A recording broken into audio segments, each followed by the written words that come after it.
Chapter 4 of the Count of Monte Cristo by Alexandre Dumas. Chapter 4 Conspiracy. Danglars followed Edmond and Mercédès with his eyes until the two lovers disappeared behind one of the angles of Fort Saint-Nicolas. Then turning around, he perceived Fernand, who had fallen pale and trembling into his chair, while Caderousse stammered out the words of a drinking song. "Well, my dear sir," said Danglars to Fernand, "here is a marriage which does not appear to make everybody happy." "It drives me to despair," said Fernand. "Do you love Mercédès?" "I adore her." "For long?" "As long as I have known her, always." "And you sit there, tearing your hair, instead of seeking to remedy your condition? I did not think that was the way of your people." "What would you have me do?" said Fernand. "How do I know? Is it my affair? I am not in love with Mademoiselle Mercédès. But for you, in the words of the Gospel, seek, and you shall find." "I have found already." "What?" "I would have stabbed the man, but the woman told me that if any misfortune happened to her betrothed, she would kill herself." "Pooh! Women say those things, but never do them. You do not know Mercédès. What she threatens, she would do." "Idiot," muttered Danglars. "Whether she kill herself or not, what matter, provided Dantès is not captain?" "Before Mercédès should die," replied Fernand, with the accents of unshaken resolution, "I would die myself." "That's what I call love," said Caderousse with a voice more tipsy than ever. "That's love, or I don't know what love is." "Come," said Danglars, "you appear to me a good sort of fellow, and hang me, I should like to help you, but—" "Yes," said Caderousse, "but how?" "My dear fellow," replied Danglars, "you are 3 parts drunk. Finish the bottle, and you will be completely so. Drink then, and do not meddle with what we are discussing, for that requires all one's wit and cool judgment." "I? Drunk?" said Caderousse. "Well, that's a good one. I could drink 4 more such bottles. They are no bigger than Cologne flasks. Père Pamphile, more wine." And Caderousse rattled his glass upon the table. "You were saying, sir," said Fernand, awaiting with great anxiety the end of this interrupted remark. "What was I saying? I forget. This drunken Caderousse has made me lose the thread of my sentence." "Drunk, if you like, so much the worse for those who fear wine, for it is because they have bad thoughts, which they are afraid the liquor will extract from their hearts." And Caderousse began to sing the 2 last lines of a song very popular at that time. "Tous les méchants sont buveurs d'eau, c'est bien prouvé par la déluge." The wicked are great drinkers of water, as the flood proved once for all. "You said, sir, you would like to help me, but—" "Yes, but I added, to help you it would be sufficient that Dantès did not marry her your love, and the marriage may easily be thwarted, methinks, and yet Dantès need not die." "Death alone can separate them," remarked Fernand. "You talk like a noodle, my friend," said Caderousse. "And here is Danglars, who is wide awake, clever, a deep fellow, who will prove to you that you are wrong. Prove it, Danglars. I have answered for you. Say there is no need why Dantès should die. It would indeed be a pity he should. Dante is a good fellow. I like Dante. Dante, your health.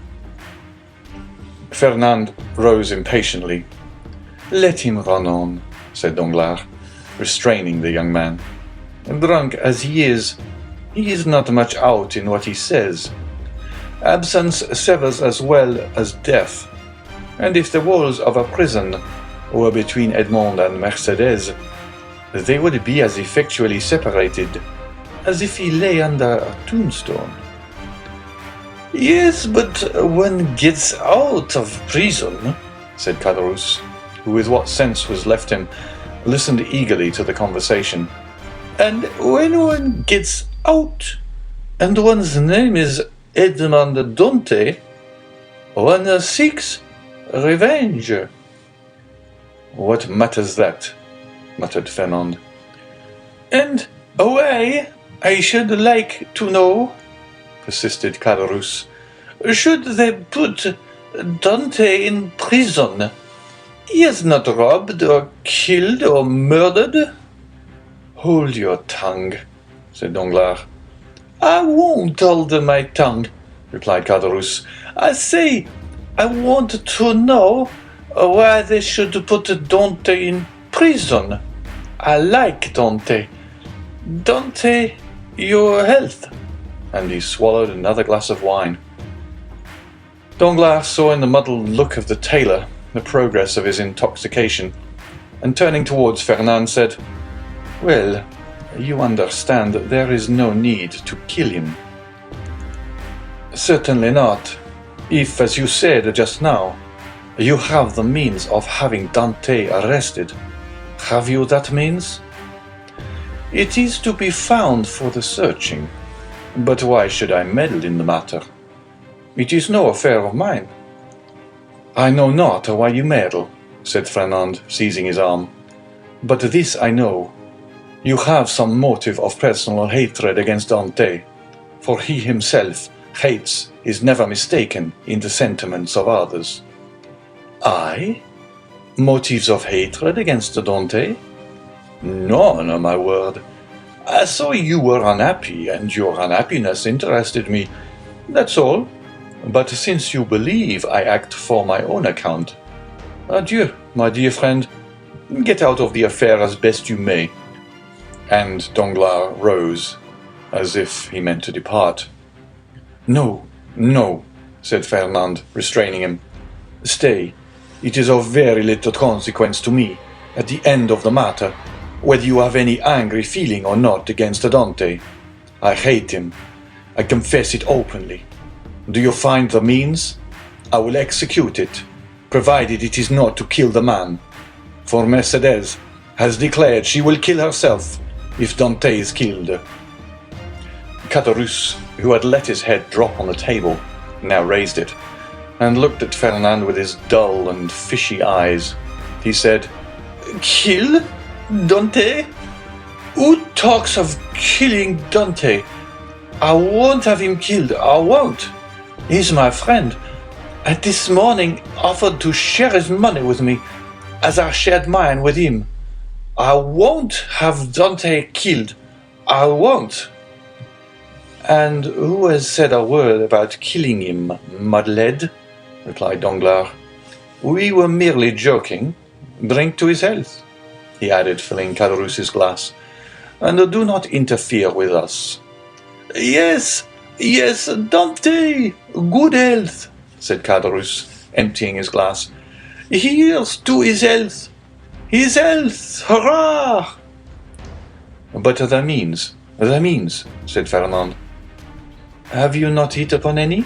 Asked Danglars. No, you undertook to do so. True, replied Danglars. The French have the superiority over the Spaniards, that the Spaniards ruminate, while the French invent. Do you invent, then? Said Fernand impatiently. A waiter, said Danglars. A pen, ink, and paper. Pen, ink, and a paper, muttered Fernand. Yes, I am a supercargo. Pen, ink, and paper are my tools, and without my tools I am fit for nothing." "Pen, ink, and a paper, then," called Fernand, loudly. "There's what you want on that table," said the waiter. "Bring them here." The waiter did as he was desired. "When one thinks," said Caderousse, letting his hand drop on the paper, "there is the wherewithal to kill a man, more sure than if we waited at the corner of a wood to assassinate him. I've always had more dread of a pen, a bottle of ink, and a sheet of paper than a sword or pistol." "The fellow is not so drunk as he appears to be," said Danglars. "Give him some more wine, Fernand." Fernand filled Caderousse's glass, who, like the confirmed toper he was, lifted his hand from the paper and seized the glass. The Catalan watched him until Caderousse, almost overcome by this fresh assault on his senses, rested, or rather dropped his glass upon the table. "Well," assumed the Catalan, as he saw the final glimmer of Caderousse's reason vanishing before the last glass of wine. "Well then, I should say, for instance," resumed Danglars, "that if after a voyage such as Dante has just made, in which he touched at the island of Elba, someone were to denounce him to the king's procureur as a Bonapartist agent—" "I will denounce him!" exclaimed the young man hastily. "Yes, but they will make you then sign your declaration and confront you with him you have denounced. I will supply you with the means of supporting your accusation, for I know the fact well. But Dante cannot remain forever in prison, and one day or other he will leave it. And the day when he comes out, woe betide him who was the cause of his incarceration. Oh, I should wish nothing better than that he would come and seek a quarrel with me." "Yes, and Mercedes? Mercedes, who will detest you if you have only the misfortune to scratch the skin of her dearly beloved Edmond?" "True," said Fernand. "No, no," continued Danglars. "If we resolve on such a step, it would be much better to take, as I now do, this pen, dip it into this ink, and write with the left hand, that the writing may not be recognized, the denunciation we propose." And Danglars, uniting practice with theory, wrote with his left hand, and in a writing reversed from his usual style, and totally unlike it, the following lines, which he handed to Fernand, and which Fernand read in an undertone. "The Honourable, the King's Attorney, is informed by a friend of the throne and religion that one Edmond Dantès, mate of the ship of Heroin, arrived this morning from Smyrna, after having touched at Naples and Porto Ferraio, has been entrusted by Murat with a letter for the usurper, and by the usurper with a letter for the Bonapartist committee in Paris. Proof of this crime will be found on arresting him, for the letter will be found upon him, or at his father's, or in his cabin on board the Pharaon." "Very good," resumed Danglars. "Now your revenge looks like common sense, for in no way can it revert to yourself, and the matter will thus work its own way. There is nothing to do now but fold the letter, as I am doing, and write upon it, 'To the King's Attorney,' and that's all settled." And Danglars wrote the address as he spoke. "Yes, and that's all settled," exclaimed Caderousse, who by a last effort of intellect had followed the reading of the letter, and instinctively comprehended all the misery which such a denunciation must entail. "Yes, and that's all settled, only it will be an infamous shame." And he stretched out his hand to reach the letter. "Yes," said Danglars, taking it from beyond his reach, "and as what I say and do is merely in jest, and I amongst the first and foremost should be sorry if anything happened to Dante, the worthy Dante, Look here." And taking the letter, he squeezed it up in his hands and threw it into a corner of the arbor. "All right," said Caderousse. "Dante is my friend, and I won't have him ill-used." "And who thinks of using him ill?" "Certainly neither I nor Fernand," said Danglars, rising and looking at the young man, who still remained seated, but whose eye was fixed on a denunciatory sheet of paper flung into the corner. "In this case," replied Caderousse, "let's have some more wine. I wish to drink to the health of Edmond and the lovely Mercedes." "You have had too much already, drunkard," said Danglars. "And if you continue, you will be compelled to sleep here, because unable to stand on your legs." "I?" said Caderousse, rising with all the offended dignity of a drunken man. "I can't keep on my legs? Why, I'll wager I can go up into the belfry of the Accoules, and without staggering too." "Done," said Danglars. "I'll take your bet, but tomorrow. Today it is time to return. Give me your arm and let us go." "Very well, let us go," said Caderousse. "But I don't want your arm at all. Come, Fernand, won't you return to Marseille with us?" "No," said Fernand. "I shall return to the Catalans." "You're wrong. Come with us to Marseille. Come along." "I will not." "What do you mean? You will not?" "Well, just as you like, my prince. There's a liberty for all the world. Come along, Danglars, and let the young gentleman return to Catalans if he chooses."